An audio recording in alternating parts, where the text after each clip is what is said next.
shirts signed by Waldner, by Deng Yaping, by all the legends in table tennis. But now I don't have an office to put them. So, okay, let's start.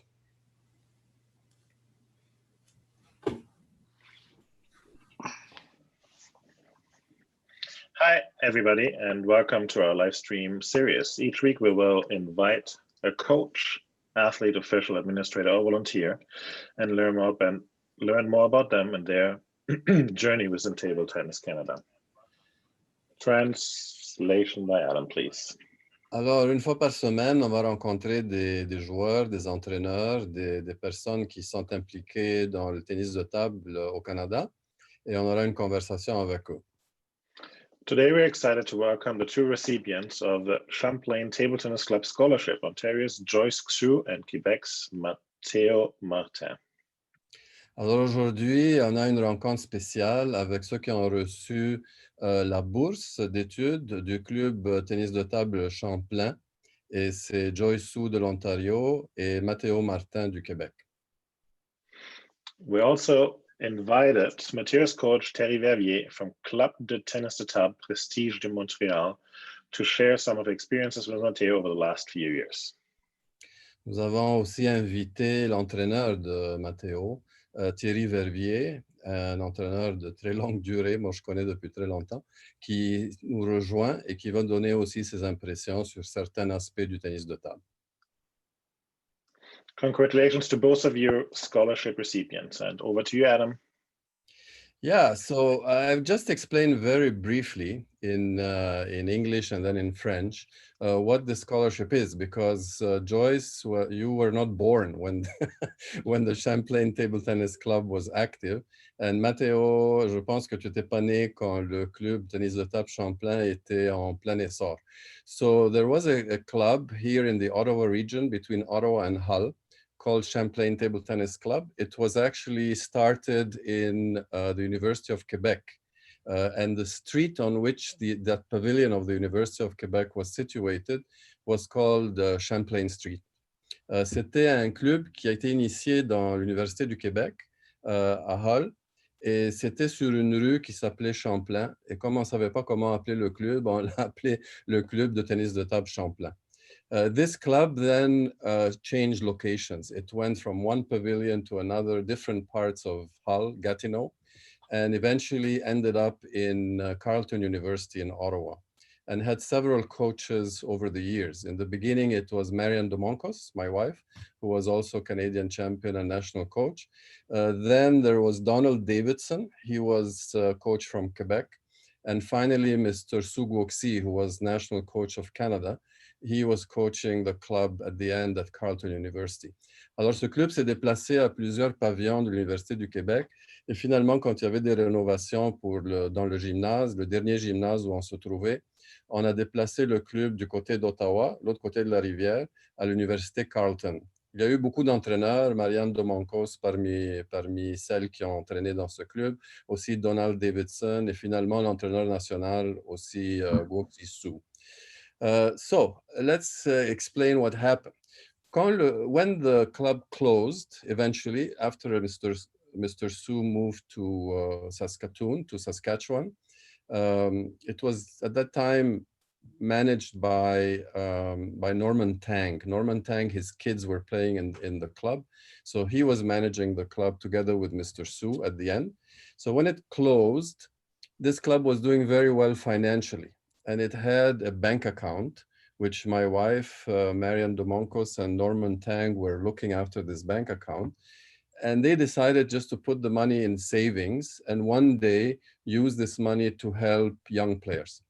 Alors, quand le club a fermé, parce que M. Su s'est déplacé au Saskatchewan, il y avait de l'argent qui restait dans le compte. Et cet argent a été mis dans un compte d'épargne qui accumulait des intérêts pour qu'un jour, les dirigeants du club, ma femme Mariam Domonkos et M. Norman Tang, décident comment on va utiliser l'argent. When I was re-elected president of Table Tennis Canada about a year and a half ago, I asked this question to my wife: what happened to this money in that club? And she said it's still in a savings account. and we like to do something with it. So I invited Mr. Norman Tang and my wife to discuss, and their idea was, actually it was Mr. Norman Tang's idea, to give a scholarship to one player from Quebec and one player from Ontario every year, $1,000. And the reason one from Quebec and one from Ontario is because the club was sometimes in Quebec and sometimes in Ontario. And he specified that he would like it to go to juniors or those who are top juniors who are going into university. So a kind of educational scholarship. Alors, les dirigeants du club, finalement, après que j'ai été élu président, je leur ai demandé qu'est-ce qu'on va faire avec cet argent. Et ils ont décidé de l'octroyer en forme de bourse à un joueur du Québec, un joueur de l'Ontario, des joueurs qui étaient des bons juniors, mais qui rentrent à l'université ou au collège pour qu'ils puissent payer, pour qu'ils puissent utiliser l'argent pour leurs études. So that's the story behind it. So this money is quite old. I can tell you that when the club closed, Thierry knows, both of you were probably not born, or both of you were babies at the time.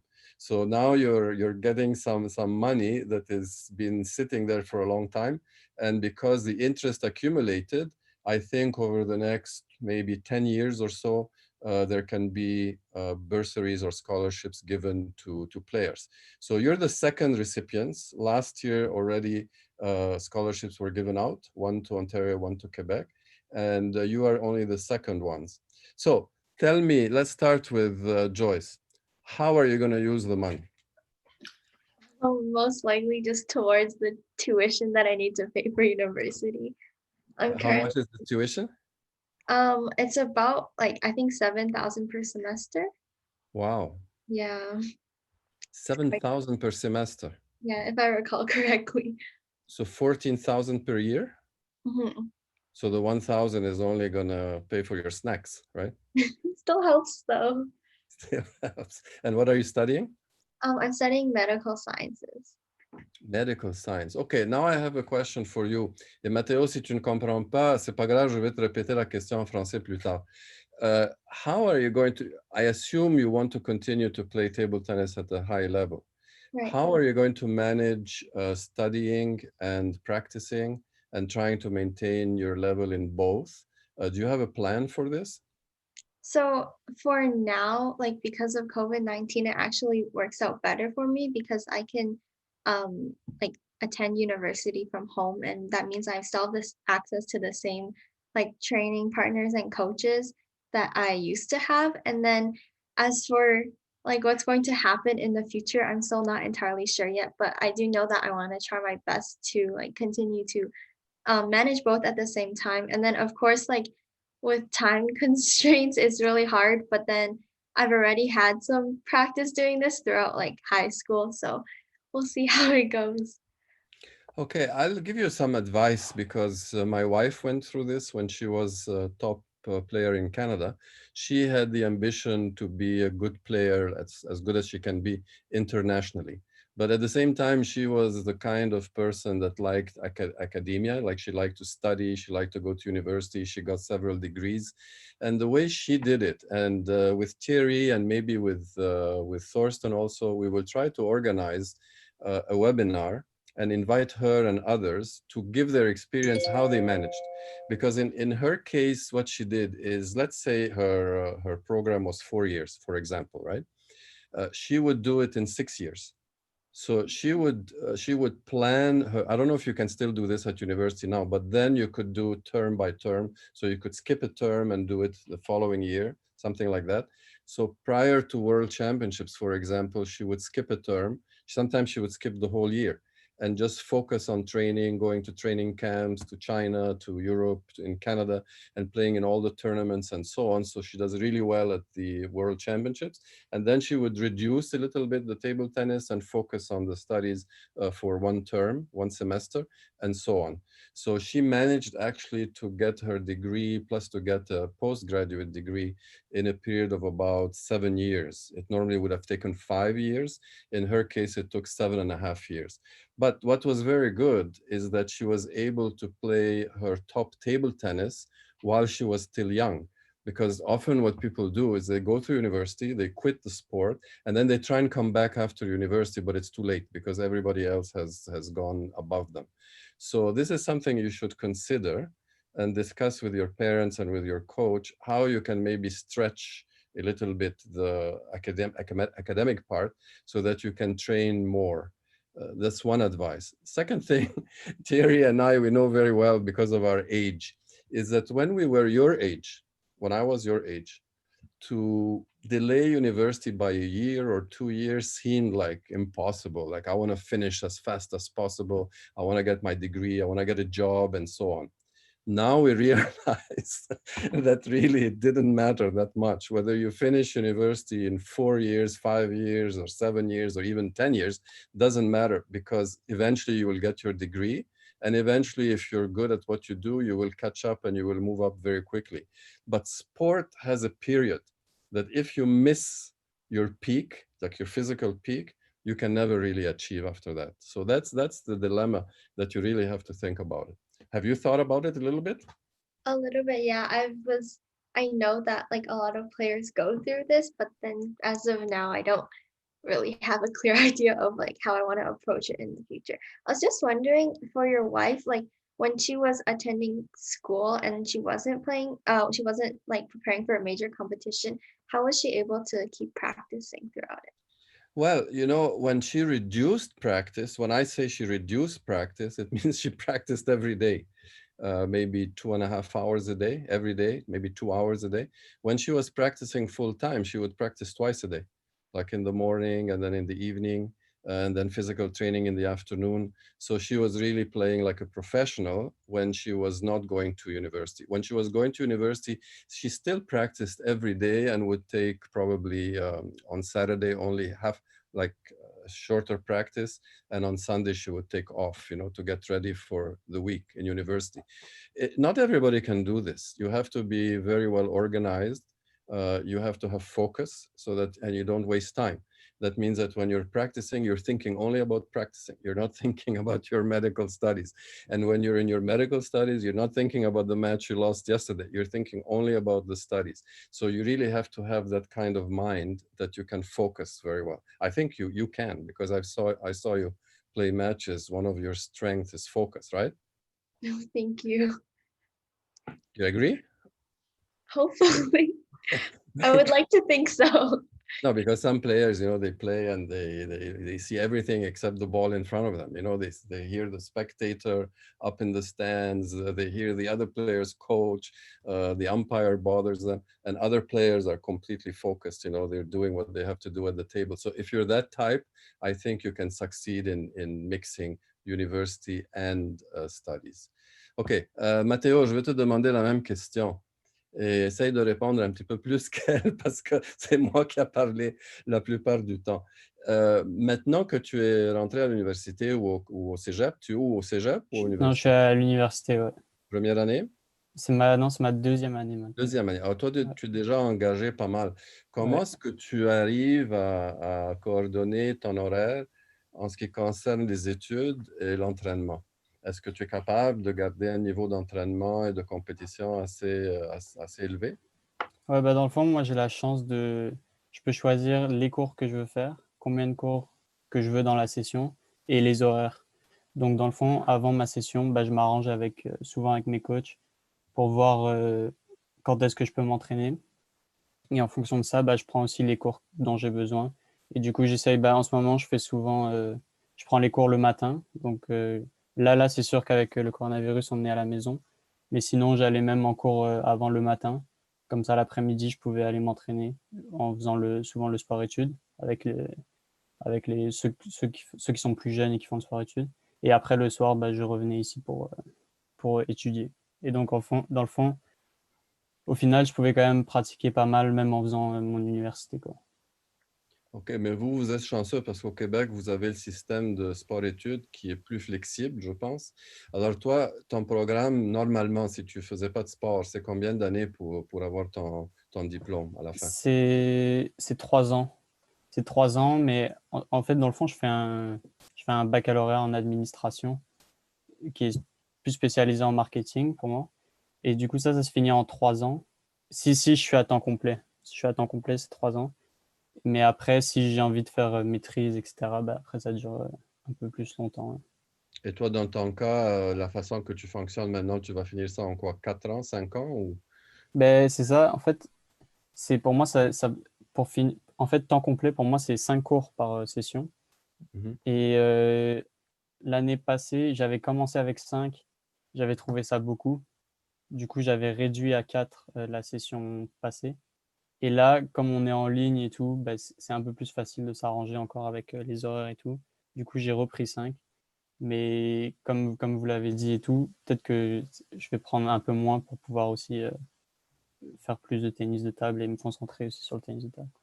Oui, ce que je disais à Joy, c'est que le problème avec notre sport en particulier, c'est qu'on atteint le maximum, on est au maximum de notre niveau physique et pas nécessairement mental, mais surtout physique quand on est jeune. C'est-à-dire, il y en a beaucoup qui ont essayé de finir l'université d'abord et puis lâcher le tennis de table ou le sport qu'ils pratiquaient et puis revenir au sport après. Mais ils n'ont jamais rattrapé parce qu'une fois que Ouais. tu as laissé le sport pendant 2, 3 ans, c'est très, très difficile de rattraper. Alors, souvent, il y a ce dilemme. Qu'est-ce que je fais? Est-ce que je me concentre sur les études? Est-ce que je me concentre sur le sport? Il y en a qui sont capables de faire les deux. Il y en a qui abandonnent les études pendant une période, ils mettent ça à plus tard, ils se concentrent tout à fait sur le sport, surtout ceux qui veulent aller aux Jeux olympiques, ainsi de suite, et ils reviennent aux études plus tard. Alors, tout dépend de la personne, la capacité de la personne et aussi quels sont tes objectifs. Je vais juste mentionner à Joyce ce que tu as dit. What Matteo just said is that in his case, and he's quite lucky because in Quebec, they have something called sport études, which means to study and to have sports activity. This is a government program. So he can actually stretch, his program is a 3-year program. In Quebec, they do college 2 years and then 3 years of university. He's in his second year of university and he can stretch the program by taking less courses per session. And that way, instead of finishing university in 3 years, he may finish in 4 years or longer. So I don't know if you're able to do that, but in his case, it allows him to continue to practice. Thierry, toi, qu'est-ce que tu penses? Parce que toi, tu as beaucoup d'expérience avec beaucoup de joueurs qui ont été athlètes et en même temps étudiés à un haut niveau. Je pense que tes conseils sont très bons. Là. Je prends par exemple Marie-Christine Roussy au Québec qui a fait, je pense, 2 fois les Jeux olympiques, qui finalement a étudié en médecine puis à très haut niveau. Et c'est exactement comme Marianne, ta femme. Là. C'est-à-dire qu'à certains moments, elle s'est entraînée beaucoup, surtout quand elle s'entraînait pour les Jeux. Donc les études étaient moins importantes. Là. Elle passait moins de temps dans les études. Puis à certains temps, elle mettait plus de temps dans les études. Elle a vraiment mis beaucoup de temps dans le tennis de table au moment où tu dis que c'était important, là, quand elle était plus jeune. Puis une fois qu'elle a semblé être satisfaite de ce qu'elle avait atteint comme objectif et tout ça, là, elle a mis beaucoup de temps dans les études. Elle a comme ralenti le tennis de table, puis elle a fini par prendre sa retraite. Mais je pense que c'est vraiment important de mettre le temps au moment où tu as le potentiel physique là, de le faire. Ça, c'est vraiment un bon conseil là, que tu leur donnes à tous les deux. Okay, Thierry agrees with me, and he's giving a very good example to you, Joyce. I don't know, are you bilingual? Do you speak French or do you understand French? No, No? unfortunately. Okay, so I'll translate for you what he said. He gave another example, not of Mary and my wife, but another one, much more recent, and very similar to you, Marie-Christine Roussy. I don't know if you heard of her. She went to the Olympic Games twice, representing Canada in table tennis. Actually, the second time she went, she played double with Li Juangang, which is one of the best players in the world at the Olympic Games. And he explained that she focused more on table tennis and training when she was young. And her objective was to go to the Olympic Games, and she actually went 2 times. So she reached her objective twice.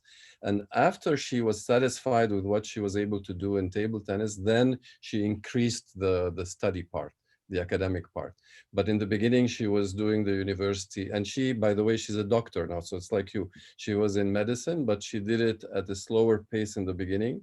And then once she felt that she did what she wanted to do in table tennis, then she focused more on her studies, and she's quite a successful doctor today.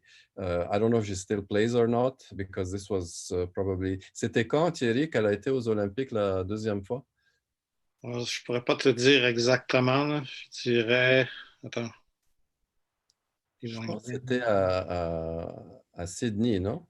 Oui, je pense que oui. Sydney. Yeah, she went to the Olympics in Sydney, and I'm almost sure she went also in Athens. Elle était en Athènes aussi, je pense. Elle a été 2 fois. Yeah, twice. She went twice.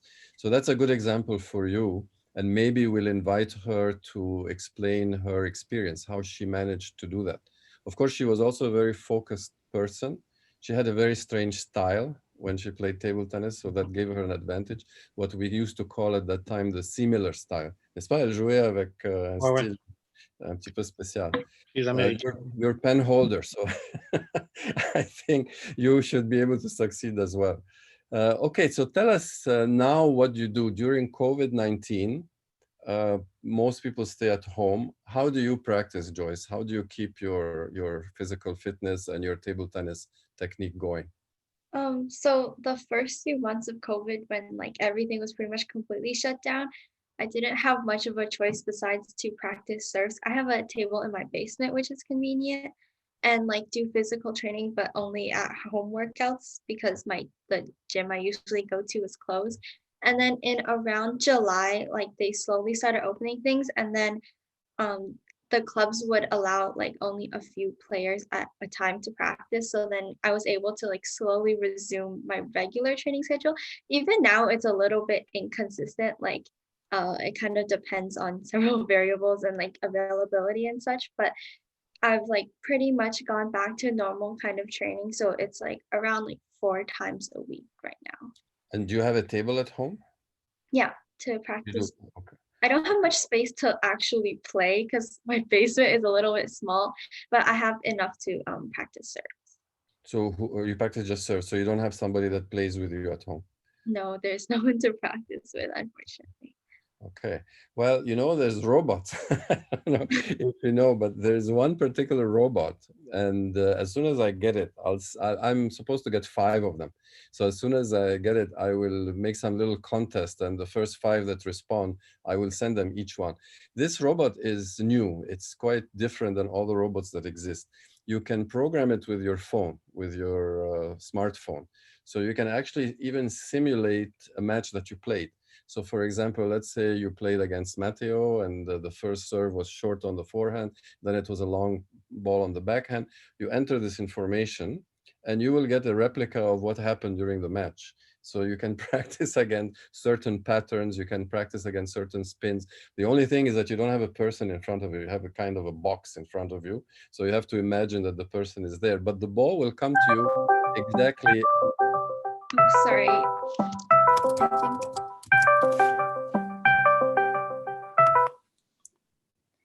Somebody wants you. Someone's calling, I'm sorry.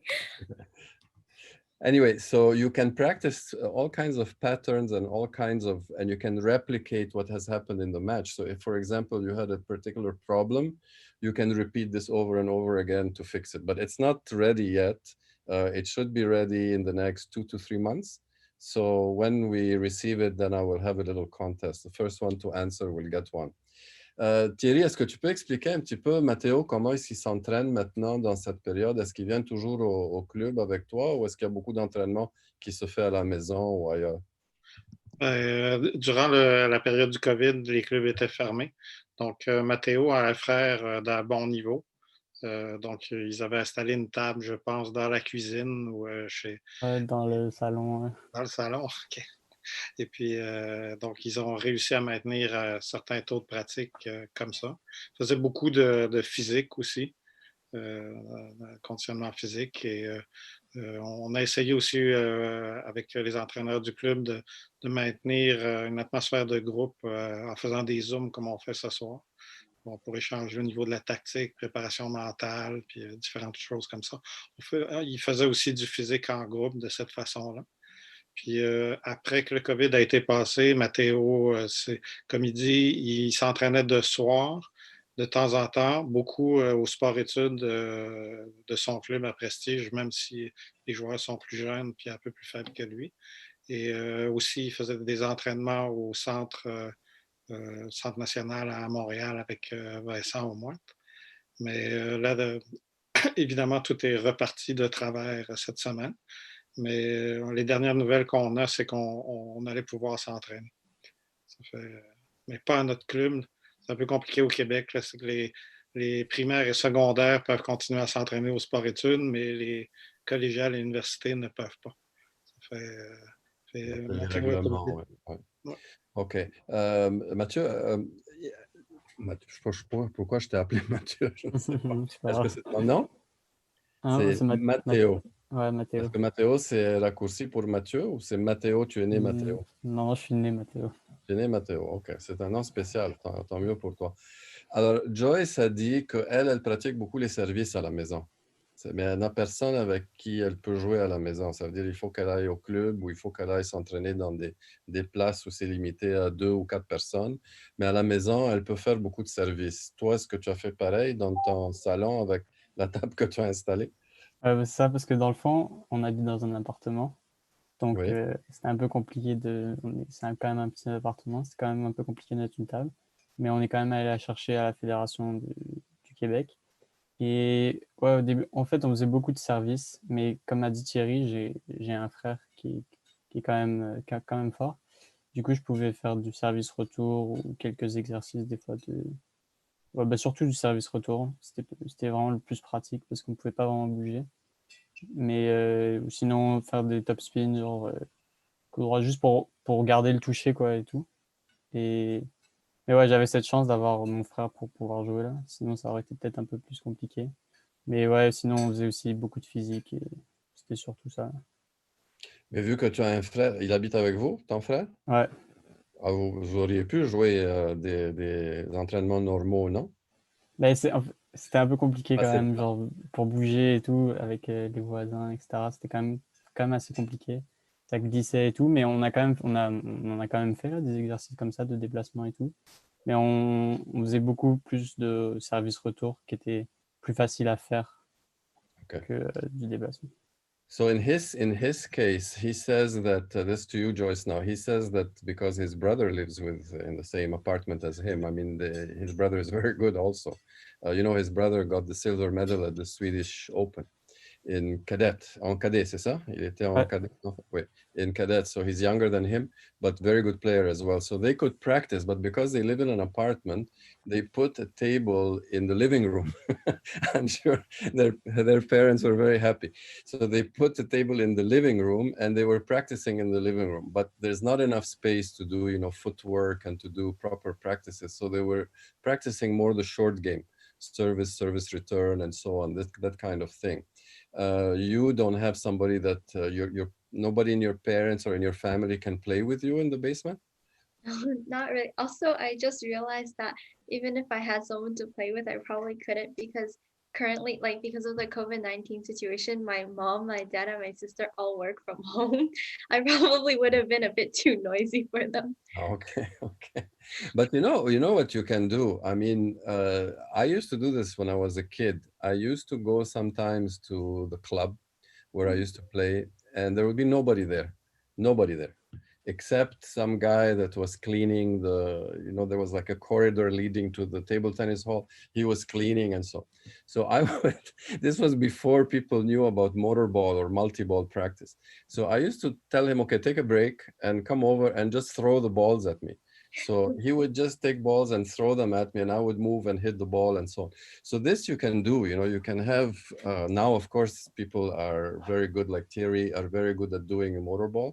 But even if they're not, like your parent, your mother, or your father, you just challenge them, put a dime or a quarter on 2 parts of the table and say, aim the ball here, aim the ball there, and you move around and hit, with your. So there's ways, with some imagination, there's ways of still training while you don't have a partner. It's not the same, of course. It's not as easy, but there's ways of doing it. J'expliquais à Joyce que même si elle n'a pas de partenaire, elle pourrait peut-être demander à ses parents de lui lancer des balles, pas nécessairement d'une façon technique parfaite, mais juste lui lancer des balles pour qu'elle puisse se déplacer et qu'elle puisse jouer. Toi, est-ce que vous faites des paniers de balles chez vous à la maison? Ouais, bah, c'est ça que pendant le confinement, ça m'a fait penser à ça quand vous en avez parlé. Mais ouais, on faisait des fois, en fait, on essayait de faire une fois par semaine au moins une séance avec panier de balles. Donc à peu près 2 heures et en gros, on tournait à chaque panier, on tournait, etc. Et donc ça, c'était vraiment pratique aussi, hein, parce que bah, mon frère ou moi, je lui donnais le panier et on pouvait bien donner le panier, quoi. La balle allait à la bonne place et tout. Donc ça, c'était vraiment pratique pour ça. Oui, ça, c'est très intéressant parce on peut répliquer beaucoup de choses et tu peux te déplacer, on peut faire des affaires systématiques ou pas systématiques, ça aide beaucoup. Okay, Joyce, what is your biggest ambition in table tennis? What do you want to do? If taking into consideration that you're going to be a fine doctor, what are you going to be, a surgeon or a doctor? Actually, like the medical sciences I'm studying right now is not the same as medical school. So Okay. essentially, like I'm in a medical sciences bachelor program, and then if I want to become a doctor, I have to apply for medical school once, like pretty much once I'm done my bachelor's. So Okay, so a little bit that's early. So easier. So that's a lot easier. I thought you were going straight to medical school, which of course is very tough. But that's easier if you're doing the bachelor first, and then you're going to medical school, as I understand what you just said. Then in this period where you're doing your bachelor, for sure you can organize yourself to still train a lot. You'll have to convince your parents, of course, that this is something you want to do. And if you have a good goal to achieve, maybe going to the next Olympics, which is in 4 years or so, that could be your goal. So let me ask you again, because I'm putting words in your mouth.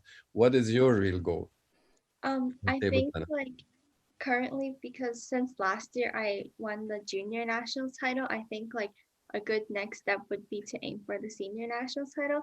And then as you said, like everyone dreams of like going to the Olympics. So if it's possible, like in 4 years, that'd definitely be like a dream come true.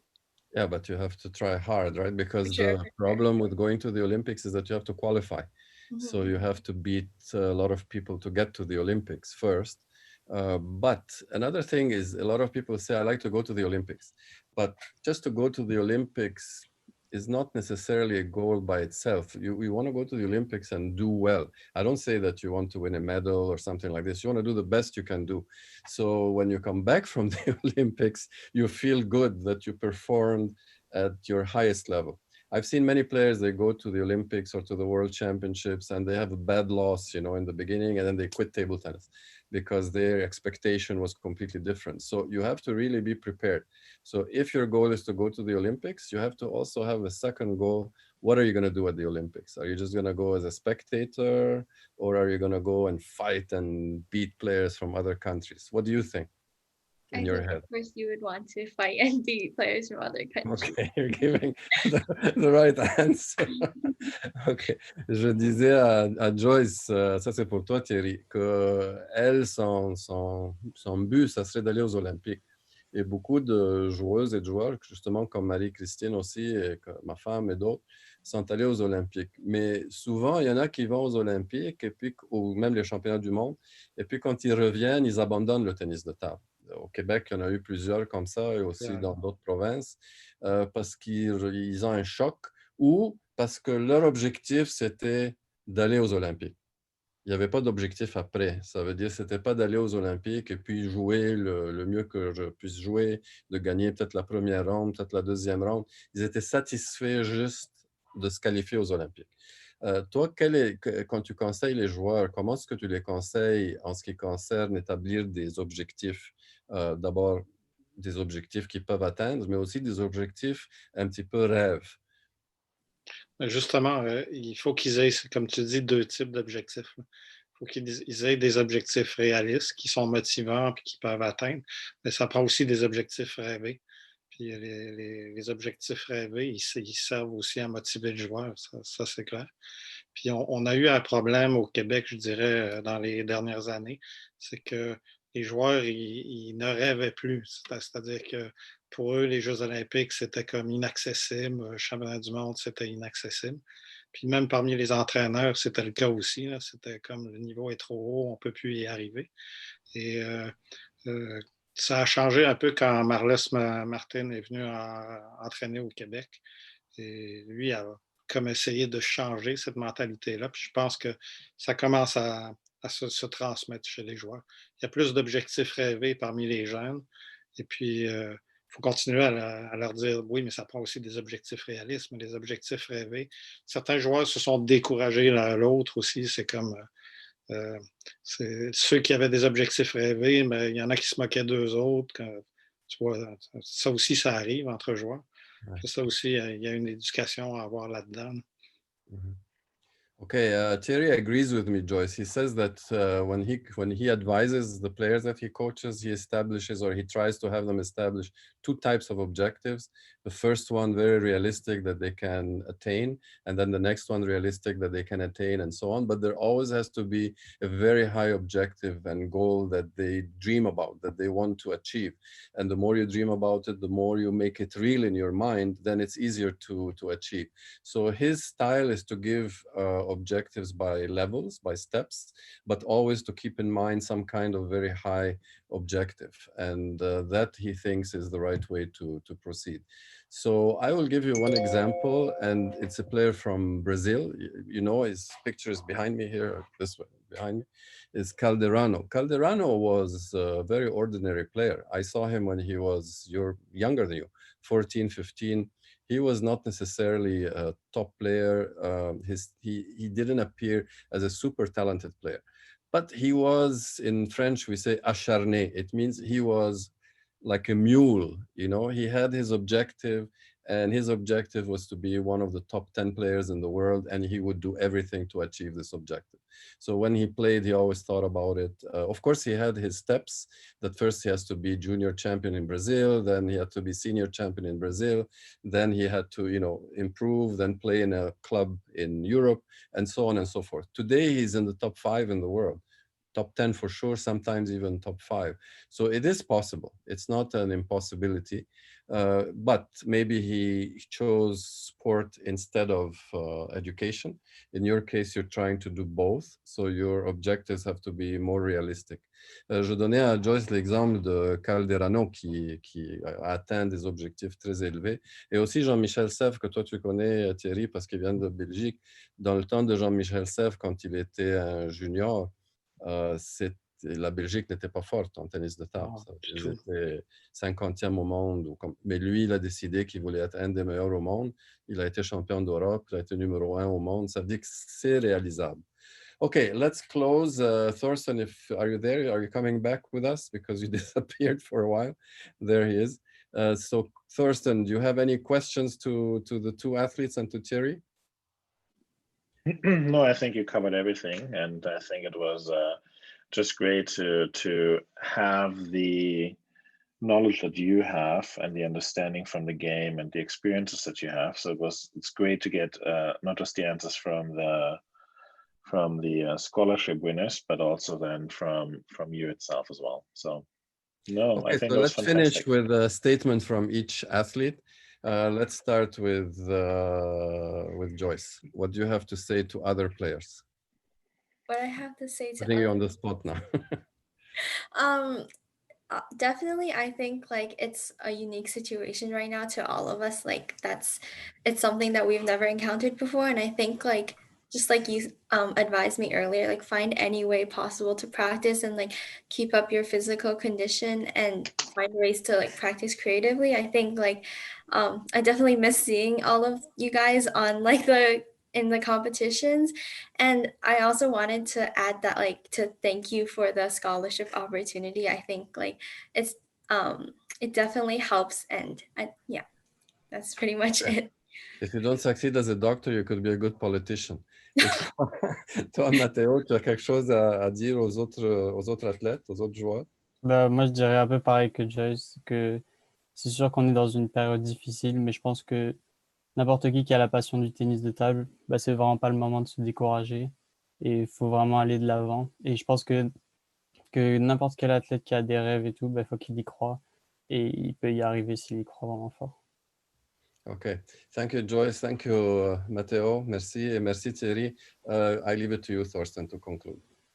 Yeah, thank you very much, everyone. Thank you, Adam, and congratulations again to both you, Matteo and Joyce. And it was great having you, Thierry, as well. So everybody have a good night and stay tuned for our next live interviews. Thanks, Merci everybody. beaucoup. Merci. Au revoir.